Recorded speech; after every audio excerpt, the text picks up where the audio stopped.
eu sou Tamires Magalhães e estou aqui a convite da Foco para trazer mais um tema para vocês.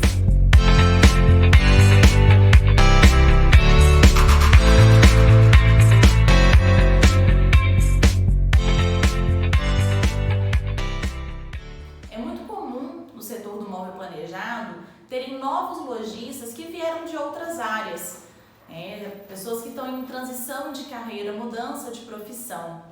Após a pandemia, eu tenho visto isso até com mais frequência. Então, são advogados, nutricionistas, contadores, até mesmo vendedores de outras lojas abrindo lojas de móvel planejado.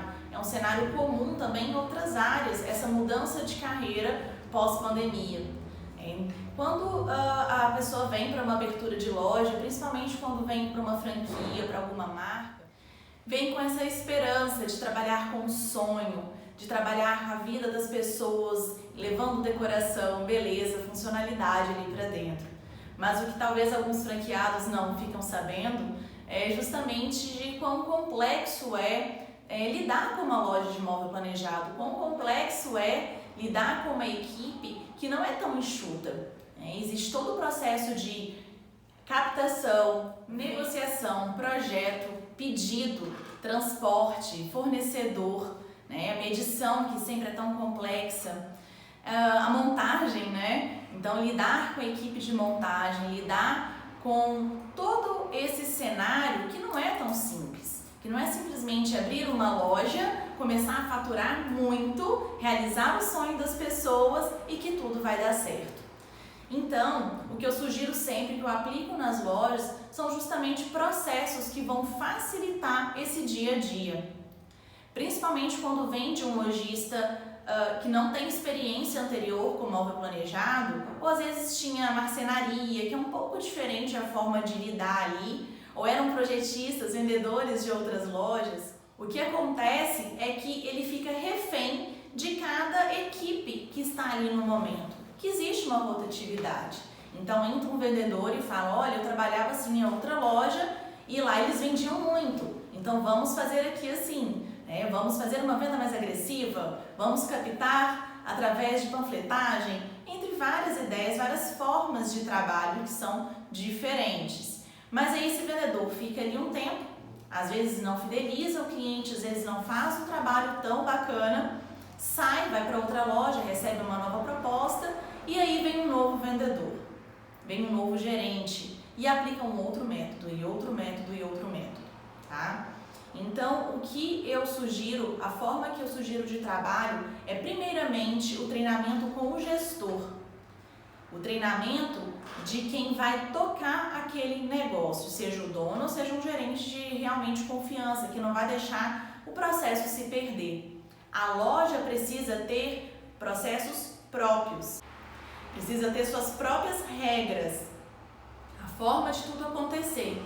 E aí quem for chegando nessa equipe, entender que ali funciona desta forma. Lojas, principalmente com vendedores que já estão ali há muito tempo, tem uma certa resistência, Principalmente quando a gente vai falar de valor de investimento, de técnicas de negociação. Esse vendedor fala, não, mas eu sempre trabalhei dessa outra forma. Eu vou encantar o cliente na hora do projeto ele vai se apaixonar e vai comprar. E tem essa resistência em trabalhar ali com valor de investimento. Tem uma certa resistência em entrar no processo, em aplicar o método. Mas uma vez feito, uma vez ele vendo o resultado, todos entendem quanto compensa muito mais. Parar de projetar em quantidade e começar a projetar para o cliente correto, através de um briefing bem feito, uma captação bem feita, uma abordagem persuasiva e as técnicas de negociação. Dos processos que eu aplico, eu sugiro sempre 3 etapas, 3 reuniões. A primeira, que é a mais importante de todas, que é o briefing. Nela a gente deve dedicar ali cerca de 60% do tempo inteiro da venda, onde a gente vai, sem pressa alguma, entender, escutar a história do cliente, entender o que ele busca, que a gente não está dizendo sobre peça, Já falo isso com vocês várias vezes. A gente não está dizendo cor, peça, não é isso. É o que aquilo ali representa para ele, o que realmente move, o que é valor para cada cliente. Muda tanto, varia tanto, que a gente vê pessoas com carros de 300 mil querendo investir investir 50 mil apenas no móvel planejado. E tá tudo bem, né? Só que se ele quer investir apenas 50 mil, a gente tem que mostrar para ele de que forma a gente consegue atendê-lo com 50 mil. Sugestões de projeto, adaptações. Isso não tem que ser feito após a apresentação. O valor de investimento, né, a negociação entrando ali na hora após a apresentação, dá retrabalho, gera segundas, terceiras, quartas apresentações, porque muitas vezes o projetista fez o projeto para ele, no que ele acredita que vai ser melhor, em quantidades de armários, em tendências, em acabamentos, e esquece de ouvir o cliente. Quando a gente coloca como ponto principal o valor de investimento, aí sim a gente consegue conduzir a venda dentro daquele valor. Porque não adianta o projeto maravilhoso dar o dobro do que o cliente quer investir. Eu estou pegando nesse ponto aqui, mesmo falando sobre processo, é porque realmente a primeira etapa é a mais importante. As demais etapas são consequências de um briefing bem feito. A segunda reunião, então, é a hora que a gente vai apresentar um projeto, induzir o cliente àquilo que a gente já escolheu, que a gente já estudou para o projeto e voltar a falar sobre o investimento, voltar a falar sobre valor. Mas não será uma surpresa, porque lá no briefing a gente disse que vamos desenvolver um projeto entre 40 e 50 mil, entre 100 e 120 mil, tá? E lembrando sempre, né, gente, de gerar o compromisso de compra, gerar o compromisso do cliente com você. Então, lá no briefing, a partir do momento que vocês conversaram sobre valor, até mesmo sobre forma de pagamento, se ele vai preferir parcelado, se ele vai preferir à vista, porque nós não ganhamos nada em cima da financeira. Se o cliente quer parcelar, se o cliente precisa parcelar, vamos apresentar a proposta parcelada. Se o cliente pretende investir à vista, vamos apresentar a proposta à vista, jogando aberto. Ninguém faz 10 vezes sem juros, ninguém faz 20 vezes sem juros. Tudo isso tem esse costume no mercado como vamos ganhar a venda, mas não é dessa forma. É preferível sempre trabalhar em cima do valor real. Então, dentro do processo, tem essa primeira etapa do briefing, a segunda, que é a apresentação do projeto e fechamento. E muitos me dizem que é impossível fechar na primeira venda, não é. Primeiro tem que ser seu objetivo. Primeiro você tem que entrar para esta reunião com o objetivo de fechamento, usando todos os argumentos, usando toda, inclusive, a linguagem persuasiva em cima do mapeamento do cliente, para que ele compreenda tudo aquilo que você apresentou. E a partir do momento que lá no briefing ele conversou com você sobre valores, a negociação é o seguinte: o projeto ficou como queria, dentro do valor que o cliente buscava. Qual seria a justificativa para não fechamento?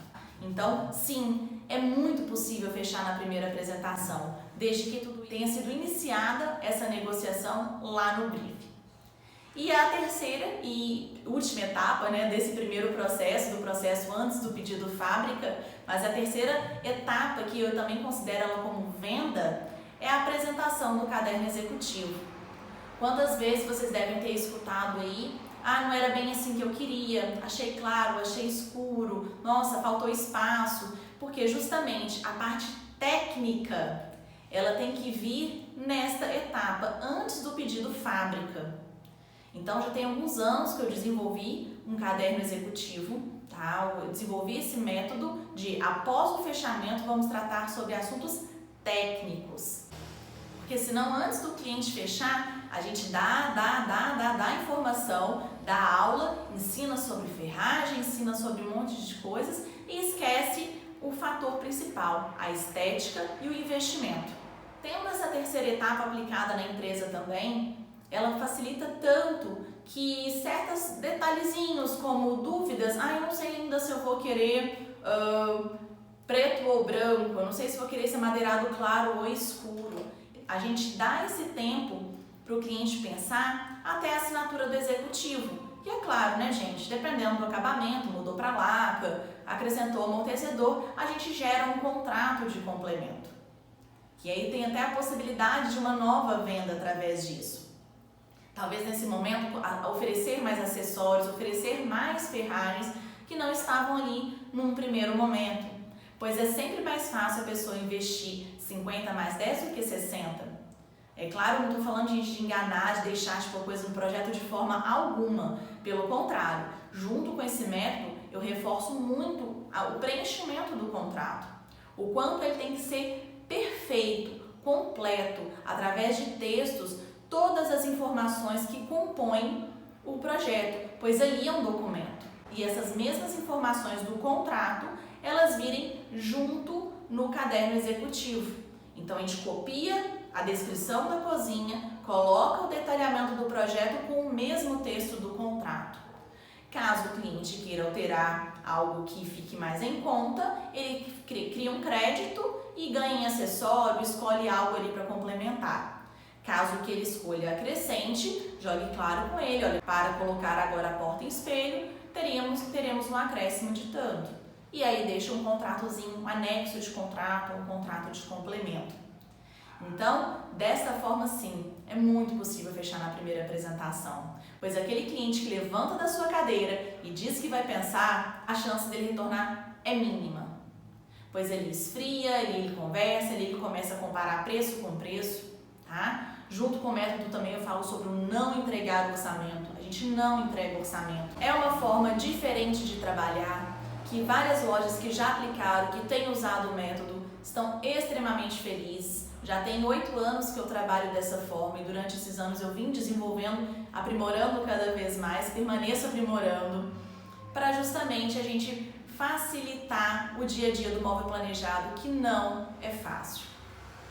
Para a gente facilitar o parar de trabalhar de graça, parar de dar ideia de projeto e fazer 10 projetos para fechar 2, né? Quando fecham 2. Com esse método é possível a gente ter conversões de 50% a 60%. E para tudo isso é extremamente importante o gestor, após adquirir este conhecimento, após ajustar os processos de venda para cada empresa, porque isso também varia, não é uma receita mágica, não é uma receita fixa, né? Existe um método e a gente adequa de acordo com as equipes que trabalham venda separada de projeto, junto, quem capta, se é externo, se é interno. Então, primeiro é feito um treinamento com o gestor, é criado o processo, depois ele é aplicado com a equipe. E os resultados são surpreendentes. Espero ter contribuído com mais esse tema para vocês. Um grande abraço e até a próxima!